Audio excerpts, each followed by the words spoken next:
राम मंदिर पर बीजेपी चारों तरफ से घिरी। उद्धव ठाकरे ने खोला मोर्चा, केजरीवाल ने दागे सवाल, कांग्रेस ने रखी चार बड़ी मांगे।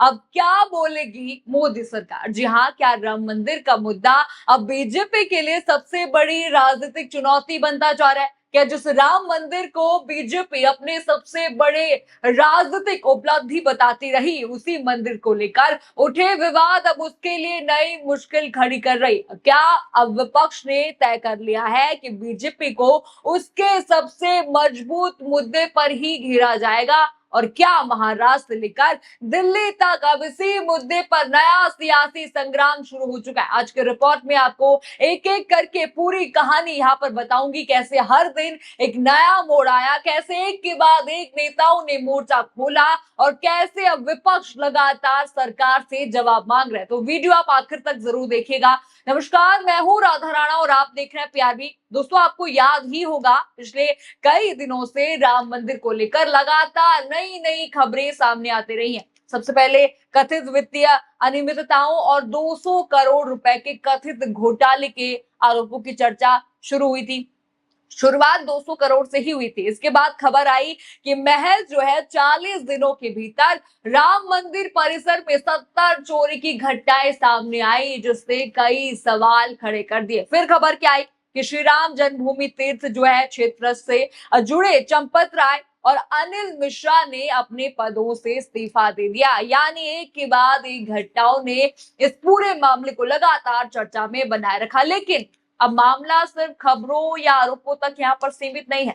अब ये मुद्दा पूरी तरह से राजनीतिक रंग ले चुका है। एक तरफ विपक्ष सरकार से जवाब मांग रहा है, तो दूसरी तरफ अलग अलग राज्यों में इस मुद्दे को लेकर आंदोलन की तैयारी शुरू हो चुकी है। और सबसे बड़ा राजनीतिक झटका तब देखने को मिला जब उद्धव ठाकरे ने खुलकर मोर्चे का ऐलान कर दिया। जरा ये हेडलाइन आप देखिए, राम मंदिर चंदा चोरी पर अब उद्धव ठाकरे ने खोला मोर्चा, 5 जुलाई को दादर में करेंगे राम रक्षा आंदोलन। हेडलाइन आपने यहाँ पर देखी। यानी जो राम मंदिर आंदोलन को कभी बीजेपी और शिवसेना साथ मिलकर आगे बढ़ाते थे, आज उसी मुद्दे पर दोनों आमने सामने दिखाई दे रहे हैं। उद्धव ठाकरे ने यहाँ पर बड़ा झटका भाजपा को दिया है।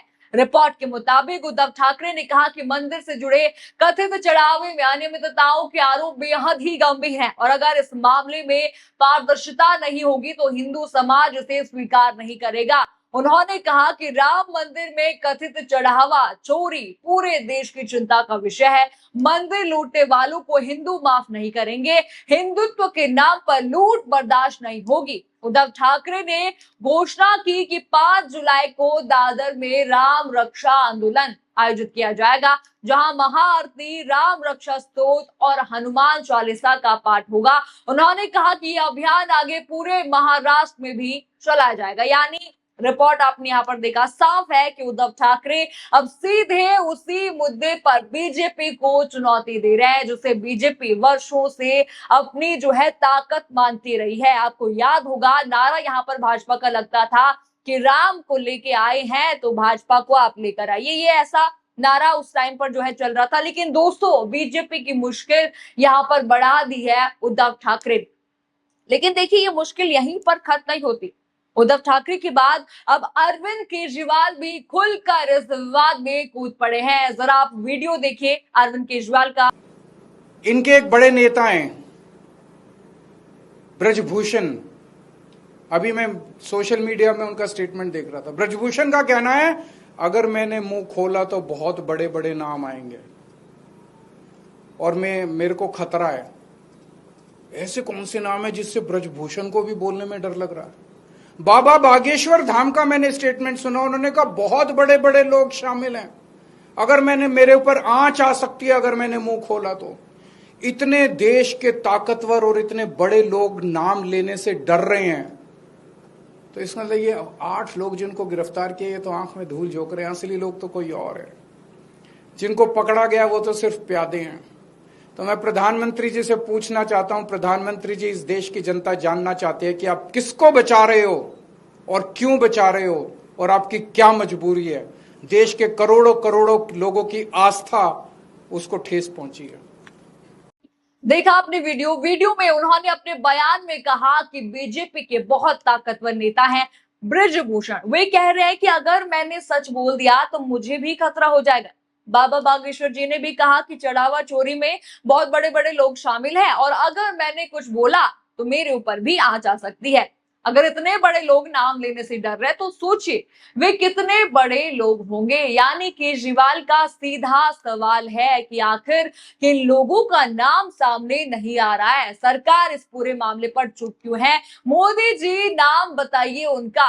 इस बयान की चर्चा इसलिए भी हुई, अगर आपको नहीं पता, क्योंकि इससे पहले जो है ब्रजभूषण शरण एक इंटरव्यू में उन्होंने कहा था कि अगर मैं सच बोल दूंगा तो मुझे भी खतरा हो जाएगा, यानी नाम लूंगा तो मेरे खतरा यहाँ पर हो जाएगा। वहीं जो है धीरेन्द्र शास्त्री जो भी एक वीडियो में वे कहते हैं, नजर आता है कि जिन्होंने भगवान राम को नहीं छोड़ा वो हमें क्या छोड़ देंगे, अगर हमने नाम बता दिया तो हमें भी निपटा देंगे।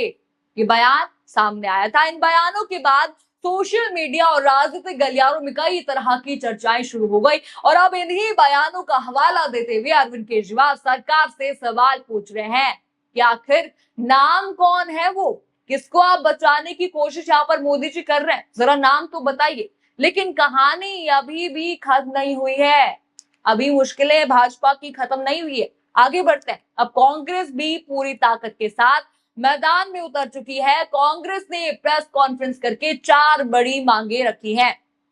ट्वीट आप देखिए जरा कांग्रेस का। वे लिखता है कि श्री राम जन्मभूमि तीर्थ क्षेत्र ट्रस्ट को तत्काल भंग किया जाए।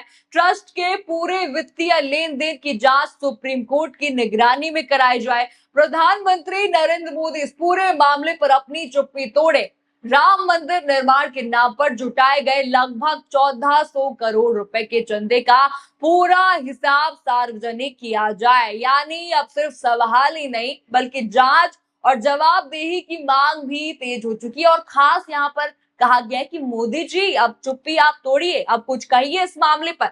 अब जरा पूरा राजनीतिक माहौल आप देखिए। एक तरफ उद्धव ठाकरे जो है मोर्चा खोलकर बैठे हैं, आंदोलन उन्होंने ऐलान कर चुके हैं।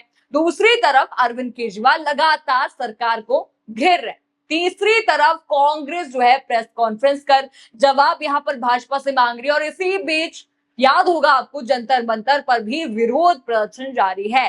सोनम वांगचुक का 7वां दिन है अनशन का, उनकी तबीयत भी लगातार यहाँ पर बिगड़ रही है। यानी कि चौतरफा चारों तरफ से भाजपा यहाँ पर गिर चुकी है। यानी कि विपक्ष अलग अलग मोर्चों से सरकार को घेरने की कोशिश करता दिखाई दे रहा है। यानी मोदी योगी से जवाब मांगा जा रहा है, आपको दिख ही रहा होगा चारों तरफ से घिर चुकी है।